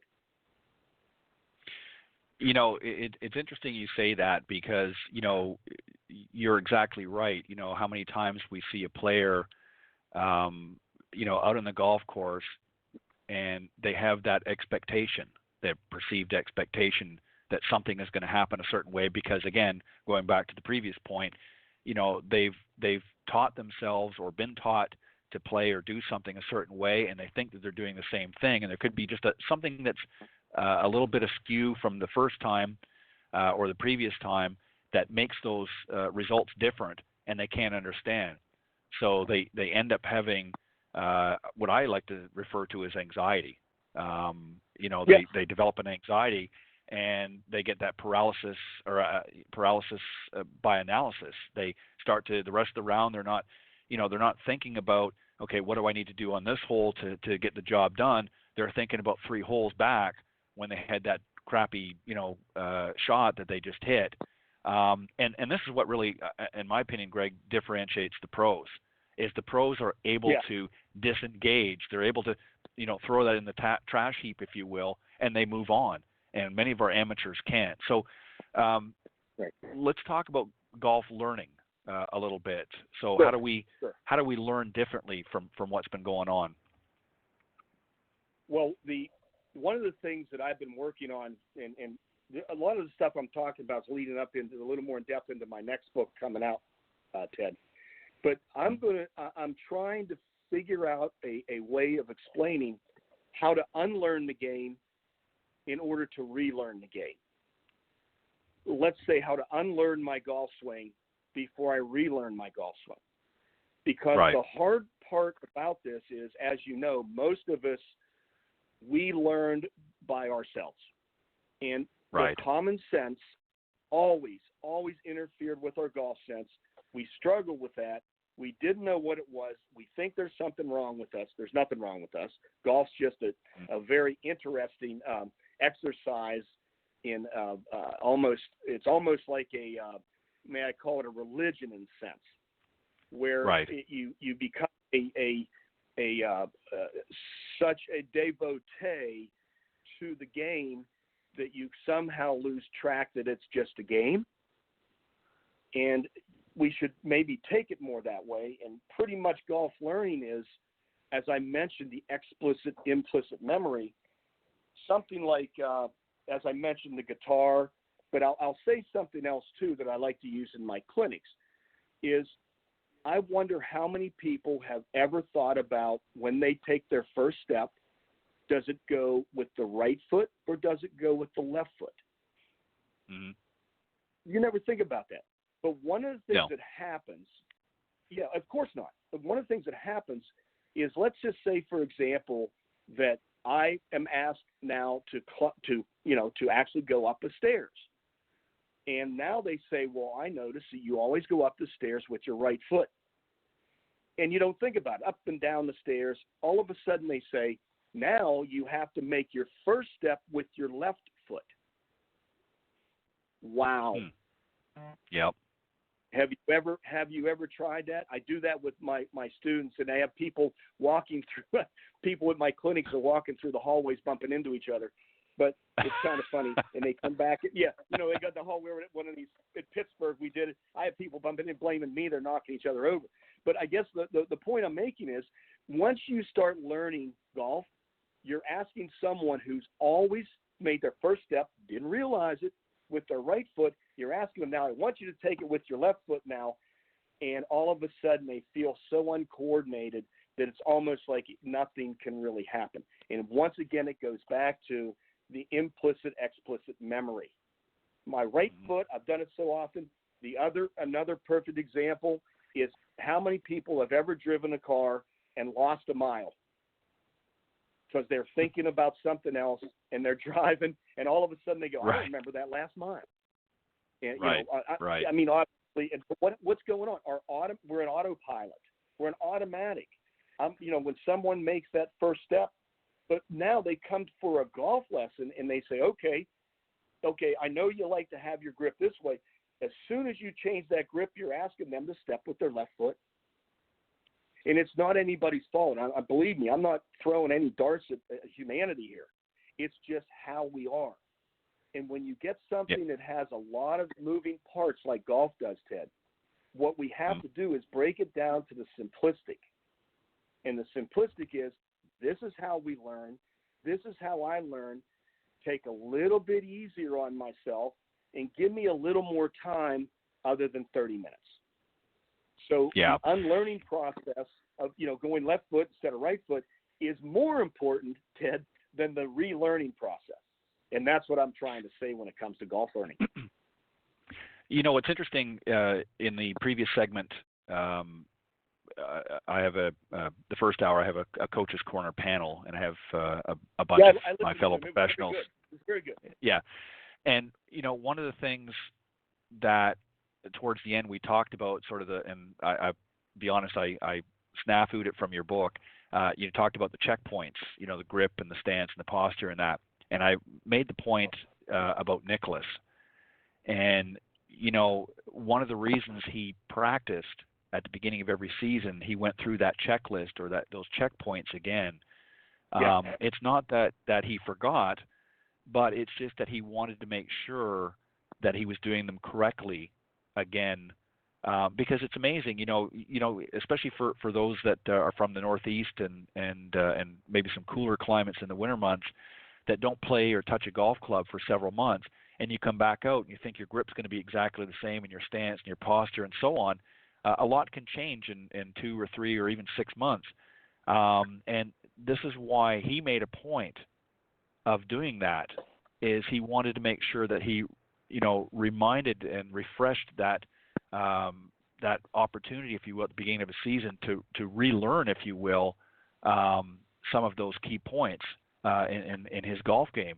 And as I talked about as well, he wasn't there thinking, well, what can I do this season to hit the ball further? No, he wanted to make sure that he was covering his bases so that when he went out, he had that confidence that he knew that he was doing everything the way it was supposed to be.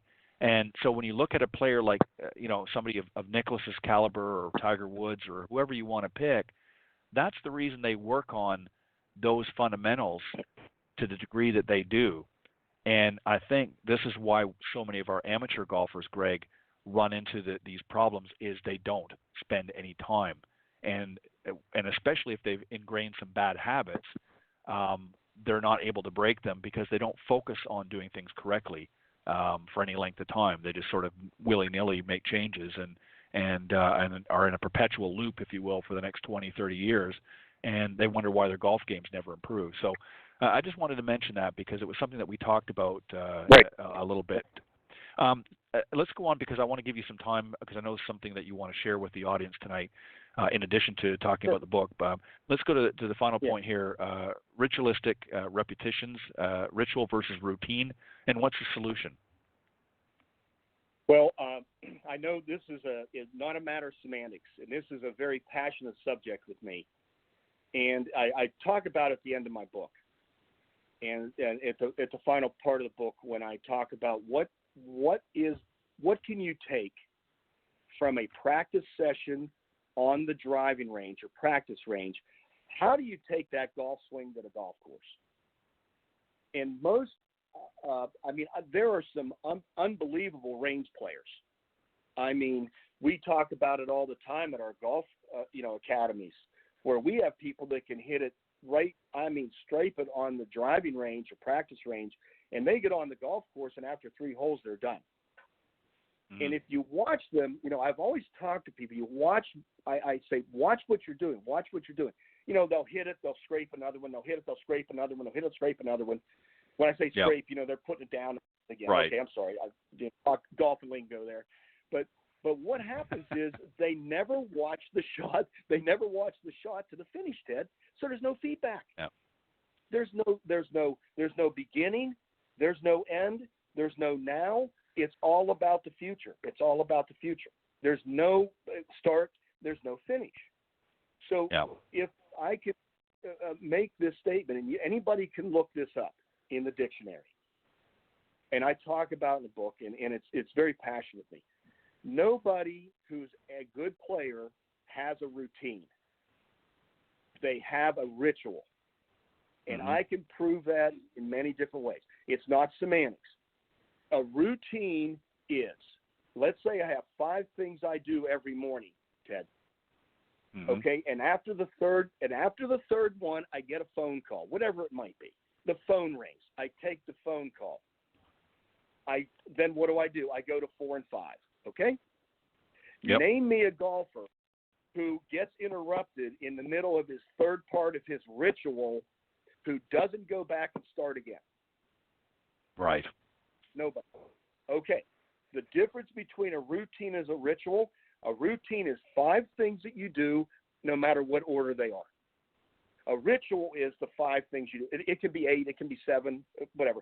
The number of things that you do, and they always are repeatable. And if it gets interrupted, you have to reboot and start again. You can tell I'm pretty emphatic about this. And I'll give you a perfect point. If anybody remembers the guy named Tiger Woods who stopped his swing in the middle of his downswing when the camera clicked. Yep. He didn't keep going, did he? He stopped, he started over, and then hit probably one of the best tee balls I've ever seen a human being hit. He went right back and rebooted and went right through his ritual. Now, if it was a routine, and this is not semantics, if it was a routine, he would have kept going. Yeah. And he didn't. So what happens is most people – okay, I'm sorry. No, please go ahead. Okay, most people who practice, Ted, don't practice with a ritual. So they don't have the steps involved.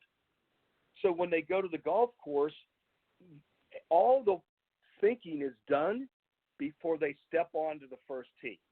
Every shot, all the thinking is done before they swing. They don't have 8,000 things going through their head. When I give a playing lesson, the first thing I watch, does this person have a ritual or a routine? And I will do things like drop a tee or do something just to see what they do. And I've had some of them look at me and going, I know I'm on you. I got you. Thank you for stopping and starting again. I'll even have a mower come by and have to interrupt them. When I see somebody, they know what I'm teaching out there. I just want to see if they're learning that they need, once your brain gets to, let's say, number 5, Ted, what we have to understand, our brain becomes engaged for at the most 3 seconds in a golf swing. 3 seconds. It's what we do before that 3 seconds that sets us up for brain engagement so that the implicit memory can override the explicit memory, and the muscles know better than the brain does. I just wanted to add to that point a little bit, and I think most of our golfers will understand this and can put this maybe in perspective.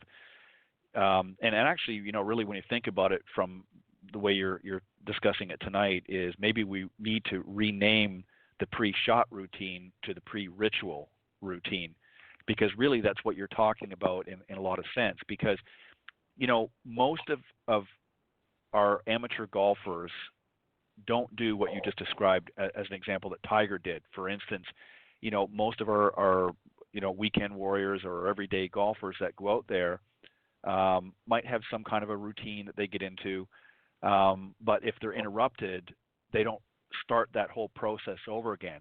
But yet if you watch virtually every player, whether it be on the PGA or the LPGA tour, if for some reason they get interrupted, whether it be, as Tiger's case, with a camera click or something that's distracted them, they will go through their entire ritual, as you said, over again. Yes. They don't just, I'll just get up to the ball and hit it because that's where I was. They will actually go through, pick up a few blades of grass, just check the wind again, because circumstances can obviously change. And that's a great point, because most of our everyday golfers do not, and I can't emphasize enough, do not do that. And if we could teach them to get into that habit of doing that on a regular, consistent basis, I think that they would find, and obviously there's some other factors as well, but that would certainly help tremendously. Would you not agree? Well, what happens is when you perform that ritual, let's say I do that ritual and I'm on the driving range and I go through my ritual and I hit 5 straight tee balls and I watch them to the finish at 250 yards, within 10 yards of each other, and I do that ritual, I have a better opportunity on the first tee of doing the same thing, because my brain has become engaged with feedback saying, I did this, I get this. I did this, we're Pavlov's dogs on the golf course. I did this, I get this. I did this, I get this. I did this, I get this. Right. I saw. Okay, that's what we are. We are no different. So if you continue to do something over and over again in the same manner, and your brain becomes engaged, and you have successes, I guarantee. And I mean, I've experienced it, and a lot of my students have. I had a student today with a wonderful experience, not with me, but played extremely well in a golf match today. I'm so proud of her. And but along those lines, I know she's practicing that ritual. So when she gets up and the anxiety comes in, and all of a sudden it's over, because the brain's engaged, and you have the right part of your brain, not the right side of your brain, but the correct side of your brain, which would be implicit, which is the inside of you, taking over. There's nothing you can't accomplish. But when you start letting the brain get in the way, because remember, it slows the muscles down 4 times, then all of a sudden that's when balls go right, left, crooked, or whatever. And then, but with a ritual, Ted, it doesn't happen hardly at all. And look at the guys on TV and the girls. You can tell, and I watch, you can tell when they go through their ritual too fast, they'll hit it to the right. Yep. When they go through the ritual too slow, they'll hit it to the left. And you can watch, and I do that. I study this, and one of the things that I'm studying right now, which will be in the next book, is unlearning using ritualistic repetitions to create successful shot making. And and once you have what I call progressive swing, where you're pretty much, you've got the golf swing, you know what it is. Now you need to develop a brain engagement to where that happens more often. And the guys and the gals on the tour, they're the perfect example of that. And that's why I'm so adamant about calling a ritual. Yeah, no, I couldn't agree more. Very interesting book. And I like the 3rd edition here. And we're going to tell them at the end of the show here where they can go and get their hot little hands on a copy of it. But I want to take, just because I'm trying to be mindful of our time here, you've got an interesting new and unique new project that you're working on. Tell us about that, what's going to be involved, and where it's going to be involved. Well, sure. Thanks. I'm glad you brought that up, because one of the most important things that as I'm getting older in my days here is to try to re-energize and grow the game of golf, Ted. Yep. So what I've partnered with believe it or not, a soccer coach. And we have a new project that we call the Highlands at North Fork. It's near Johnstown, PA. It's the scenic Laurel Highlands of Pennsylvania, southwestern PA, near the highest point of Pennsylvania. And what we did is we took at this point we were taking, I should say, it's in motion. We're taking a 18-hole country club that has been, let's say, devoid of any action for a number of years. Right. And we're turning it into an innovative sports business model, a new model. It's almost like a sports resort where we'll have an indoor golf academy with virtual golf simulators and my teaching facility indoors. Then outdoors, we plan on having a golf academy that has a public practice range and green and a learning academy that has practice holes, chipping, pitching, greens, teaching tees, where we want to grow the market. We want to grow these young people to learning how much fun it is to play golf. And then we're going to have the bottom 9, Ted. It used to be 18 holes. The top 9 is going to be the golf academy. The bottom 9 will be a real nice flat 9 holes of golf with tees in Roman numerals numbered 1 to 5. So now there's no more designation of X tees or whatever. Here's where you play from. Do you want to play from 1,500 yards or do you want to play from 3,500 yards? Pick the tees you want to do. And then we have about 500 yards in between each one, Ted. Okay? So you pick. Do you want 35, 3,000, 2,500, 2,000, or 1,500? And the upper field on the other side, we're putting in, believe it or not, soccer fields on those holes that are flat. Tournament soccer fields. There aren't any around that are tournament soccer fields. So we're going to put in a tournament soccer field experience.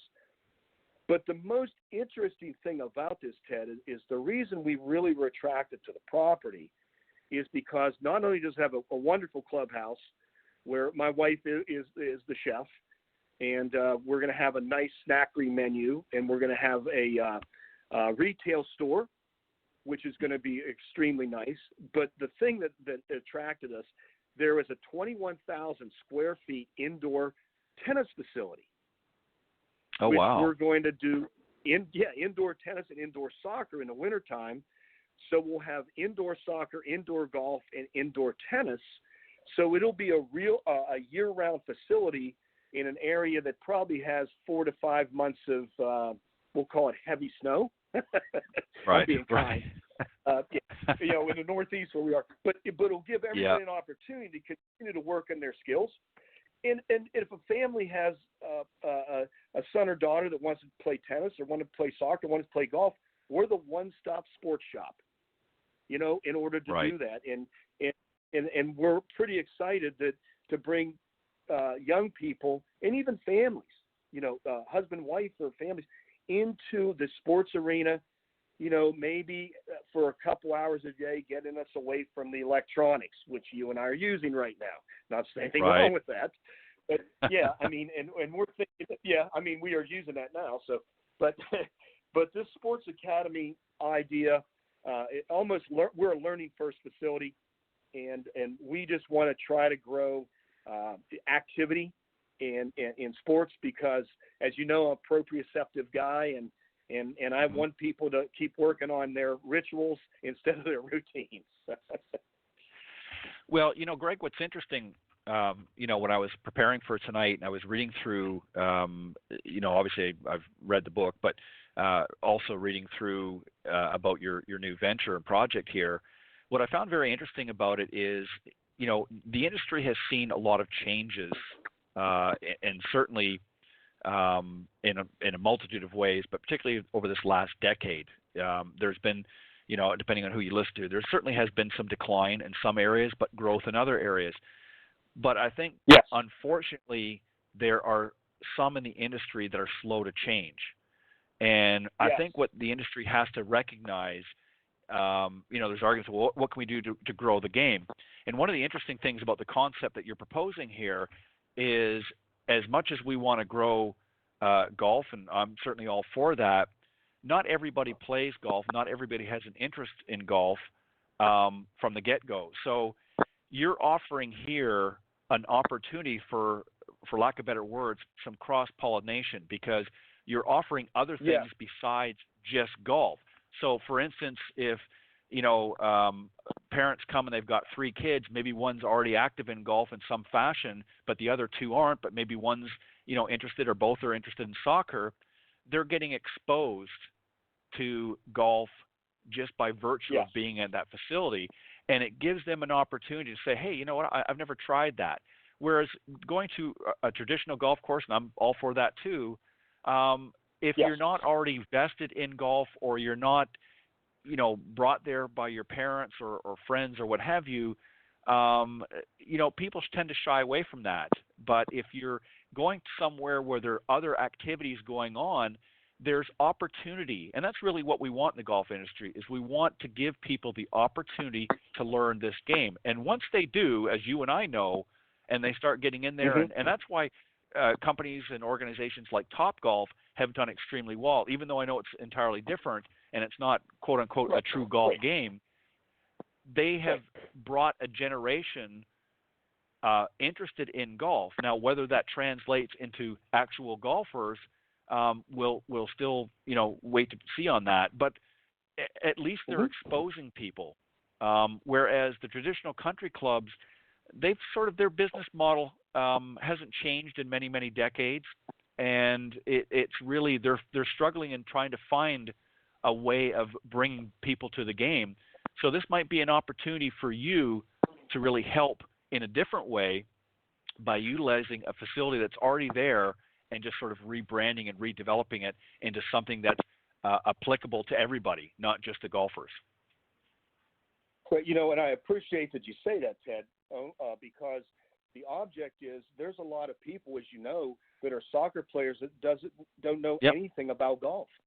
And now they're going to say, well, that looks like fun. Or a tennis person goes, that looks like fun. And who knows? It's somebody or a family might end up being a golfing family who never thought it would be that much fun because they heard it was this or that or this or that. So our mission, like I said, is to grow the industry in our area. It's Western Pennsylvania. Most of all the major mining. We still have some coal around here. It's a very it's an area that needs a rejuvenation. Okay, and we would like to provide information for young people to grasp onto and find out if this is something they would like to do. Because as you and I both know, that when you get into the business world or in the job world, there's not a whole lot of people playing soccer. There is some tennis players, but most people in the business world play golf. My little pitch for golf, it's always been a good way to network because it's a little slower paced game. You have a lot of time that you can find out what the other person's like and vice versa, and do some real good business and also grow some really good friendships. No, you're exactly right. And, one of the things too, and again, obviously I have the luxury living in Florida that we're able to play all year round. But there are a lot of areas, not only in here in the United States, but obviously in Canada and other areas as well. They're a little bit more north. Certain part of the season, the golfing facilities are shutting down because obviously they can't play. And, even though there are some indoor opportunities, again, you're kind of limiting yourself when it's just restricted to golf because not everybody plays golf. So again, you're sort of, and I hate to use the word tunnel vision, but for some of the facilities and that, it's great. I love these academies, but if you're not offering anything other than just golf, again, you're limiting your exposure. So I like this concept that you've put together and that you and your group are doing here. And I think it's on the right path because I think, and again, that's not, some people kind of shy away and they say, well, I'm kind of a traditionalist when it comes to golf, and that's okay too. But we have to think of new innovative ways to attract a different market because, as you mentioned earlier, we've all got our heads in our phones and our tablets and computers and things like that, and we want to encourage and get people to come back outdoors. And as much as we want them to play golf, they have other interests as well that we're competing against. And so this really, I hope that others will follow suit in other areas and look at this as well, because there are a lot of golf courses, as that have closed down just because they're not able to keep their memberships up. So, this might be an opportunity for somebody listening to the show, and I'm not trying to steal your idea for anybody, but this is something for them to be a little bit creative as well, and not just look at it purely as a golf facility, but as an overall sports facility that also offers some great golfing opportunities as well, and to learn some other things along the way. So kudos to you and your team for putting this together. Thanks, Ted. On a sideline, the software that we're using for our simulators is a sports software. So you can kick soccer balls, you can hit baseballs over. The simulators are not just golf. So we have, instead of being the golf lab, there is a sports lab where we do our training, and we can do golf training, we can do tennis training, we can do soccer training indoors using the simulators. And that was the one thing that really attracted me to this project, was the fact that it's so synchronistic to the sports learning that we alluded to earlier in our conversation. Your basketball, all of the stuff we do.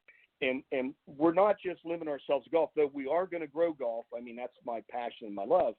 Sure. But helping people learn also is a passion for me, and giving people opportunities to learn another sport is really exciting for us to continue with. No, I think that's fantastic, and I think it's these are the types of things that I find interesting, in our industry when people kind of think outside the box a little bit, and not just, we keep hearing people saying, well, we need to build more courses, and we need to do this, and, we need to do that, or we need to change, golf in general. And they're looking sometimes not always in the right place. And, there's been some great efforts out there, but unfortunately the reality is that it's an ever-changing world, and there's other things that we're competing against now, and a different generation. It's not the typical country club format that we've had for a long time. There's other opportunities out there as well. So we have to, as an industry, we have to be willing to change alongside some of the others. Greg, where can the folks, obviously, I'm assuming you're still in some early stages here. For those that may want to reach out and maybe offer some assistance or maybe learn more about that, do you have a website or anything available that they can find out more about this or inquire about it? Sure. It's HighlanderGolfAcademy.com. HighlanderGolfAcademy.com. It's one word, HighlanderGolfAcademy.com. And they can buy a copy of my book on that, and they can peruse that website. It tells us all about the academy.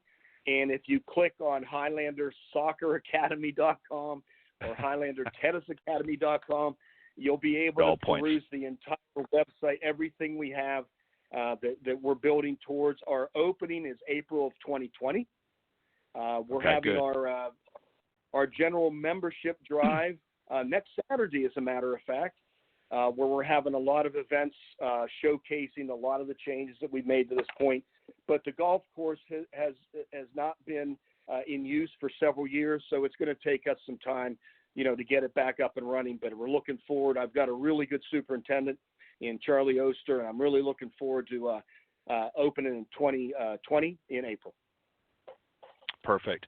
Well, we look forward to that, and I'm going to talk to you a little bit more about that at a later point about your opening. I've got a really, I think, a very interesting idea to help get the word out there. So I'll talk to you about that in private a little bit later. Greg, I want to thank you. Yeah, I want to thank you for joining me tonight. It's been very interesting. I enjoyed, and thank you very much for my revised copy of your book. I appreciate it very much. It's been a very interesting read and very insightful. I'm glad that you were able to share some of it with the audience tonight. And obviously they can go to that website, but is there anywhere else they can get the book as well? Is it available on Amazon, or is there any other locations they can get this book? Right now, it's just right on my website at this point. Okay. All right. And very quickly, the website again? HighlanderGolfAcademy.com. Perfect. Well, Greg, thank you very much again for joining me tonight. It's good to have you back, and I will talk to you, as I said, a little bit later on about your opening. I think I've got an idea that might help create some interest and further interest and buzz for that, and we'll talk about that at a later point. But I want to thank you for coming on tonight in Golf Talk Live. You're welcome back anytime, and maybe if your schedule permits, I'm booked up for this season for Coach's Corner, but maybe next year you might be interested in jumping on a few of the Coach's Corner panel segments. I'd love to have you take part. I would love to do that. It's always a pleasure to be on your show, Ted. Anything I can do for you, thank you. I appreciate it. All right, I appreciate it. Greg, best of luck on this new venture. I have no doubt that it's going to be very, very successful. It's very, very interesting, very intriguing, and I wish you'd continued success with that, and obviously with your book as well. And when your new book, when you get that one done, let me know when you come back on, and we'll promote that as well. Oh yeah, it's a good one, Ted. All right, sounds good, my friend. I can't wait to share it with you. All right, sounds good. All right, well, Greg, thank you very much. Have a great weekend. God bless, my friend, and we'll be in touch soon. Our best to you. Thank you, Ted. Bye for now. All right, bye-bye. All right, that was my very special guest, Greg Ortman, the PGA professional and golfologist, if you will, and the golf professor. Also has a Ph.D. in holistic sports performance, and just a really nice guy, and really enjoy the information that he shared with everybody tonight. And also, I want to reach out one last time and thank the guys earlier on the Coach's Corner panel, John Decker and Pete Buchanan. Thank you guys for doing a great job always. I appreciate your thoughts and insight into the panel, and I look forward to being back here next week with another Coach's Corner panel and a very interesting guest as well. So I hope you'll come back and join us. And now I'm going to sign off, and I will see you next week right here on Golf Talk Live. God bless everybody.